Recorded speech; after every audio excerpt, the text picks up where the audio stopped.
আনতে পারেন, টলিউডকে যদি হলিউড করতে পারেন, তাহলে আমাদের থেকে বেশি খুশি কে হবে? চুরি করে কিছুদিনের জন্য মুখ্যমন্ত্রী থাকা যায়, কিছুদিনের জন্য প্রধানমন্ত্রী থাকা যায়, আজীবন সেটা করা যায় না। জবাব বাংলার মানুষ দেবে। মমতা ব্যানার্জি হারেনি, তৃণমূল কংগ্রেস হারেনি। We are going to be in the. হ্যাঁ, আপনি একদম ঠিক কথা বলেছেন। শাইনি ঘোষ মানে লাগাও শাইনি, ভালো কথা বলেছেন আপনি। আপনাদের মুখ্যমন্ত্রী হারেনি তো, কে বলেছে আপনাদের মুখ্যমন্ত্রী হেরেছে? আপনাদের মুখ্যমন্ত্রী এখনো মুখ্যমন্ত্রী, কিন্তু সেটা আপনাদের জন্য, আমাদের জন্য না। আমাদের মুখ্যমন্ত্রী আমরা জানি কে, আমাদের মুখ্যমন্ত্রী হচ্ছে শুভেন্দু অধিকারী। আমরা জানি, আমাদেরকে বলতে হবে না। মানে দলে হারার পর আপনারা এতটা নির্লজ্জ বেহায়া, আপনাদের মধ্যে নির্লজ্জ বেহায়া দুটো নেই।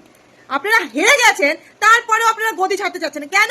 কারণ আপনারা জানেন যে আপনারা যদি এইসব ছেড়ে দিন, তাহলে পরে আপনাদের যে এত কারসাজি আছে, এত চুরি করেছেন, এত অপরাধ করেছেন, সেগুলো তো একটা পর একটা উইকেট পড়ে যাচ্ছে না, সেগুলো তো লাস্টে নাম্বার আপনাদের আসবে। এই জন্য আপনাদের এই দশা, বুঝতে পেরেছেন? চত্বর সব। যেমন নেত্রী তার তেমন কর্মী তো হবেই। আপনার নেত্রীই তো এরকম, তা আপনারা তো এরকম হবেনি, তাই না? অনেক তো চুরি করলেন, অনেক রাজ্যটাকে শেষ করে দিলেন, এবার একটু রেহাই দিন। বসুন না, বসুন।